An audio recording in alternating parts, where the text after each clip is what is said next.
જિલ્લાના હળવદ તાલુકામાં માનવતાને શરમાવે તેવી ઘટના સામે આવી છે, જેમાં પિતાએ જ માસૂમ પુત્રને મોતના મુખમાં ધકેલ્યો છે. તો સુસવાવ ગામ નજીક બ્રાહ્મણી નદીના પટમાંથી બાળકનો મૃતદેહ મળી આવ્યો છે. ત્યારે બાવળની ઝાડીઓમાંથી 1 વર્ષના બાળકની મૃતદેહ મળી આવતા ચકચાર મચી ગઈ છે.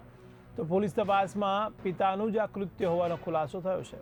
ત્યારે ભૈલું ઉર્ફે રાજુ બામણિયાએ પુત્રને નદીના પટમાં ત્યજી દીધો હતો.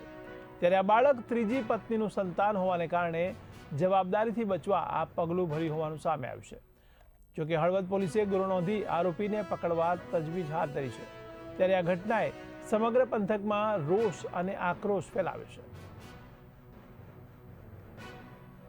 તારીખ 2/5/2024 રોજ હળવદના સુસવાવ ગામે બ્રાહ્મણી નદીના કિનારેથી એક વર્ષના પુરુષ બાળકનું મૃતદેહ મળી આવેલ હતું, જેના ઉપરથી અકસ્માત દાખલ કરી અને આગળની તપાસ પીઆઈ શ્રી આરટી વ્યાસ સંભાળી રહ્યા હતા. દરમિયાનમાં આ બાળકનું ફોરેન્સિક ટીમથી મૃત્યુનું ચોક્કસ કારણ જાણવાનો પ્રયત્ન કરવામાં આવેલો હતો, પરંતુ બાળકની ઓળખ થઈ શકેલ નહીં.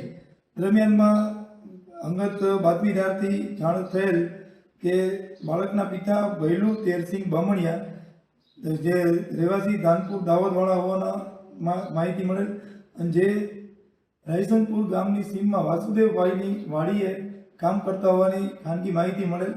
જેના આધારે તાત્કાલિક પીઆઈ આરટી વ્યાસ અને તેની ટીમે ત્યાં પહોંચી જઈ અને બાળકના પિતાની પૂછપરછ કરતા તેણે કબૂલ કરેલ કે આ ભૈલું તેરસિંહ છે, એમની ત્રીજી પત્નીથી એમને 2 બાળકો થયેલા હતા, જેમાંનું નાનું બાળક એ આ મૃત બાળક નવશિક નામનો ઉંમર વર્ષ 8 માસવાળો હોવાનું જાણવા મળેલ.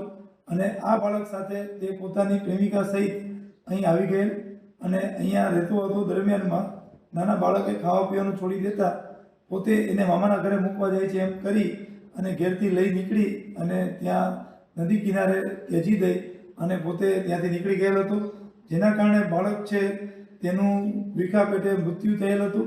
અને આ અંગે BNSની કલમ 105 અને 93 મુજબનો ગુનો દાખલ કરી બાળકના પિતા ભૈલુની ધરપકડ કરવામાં આવે છે.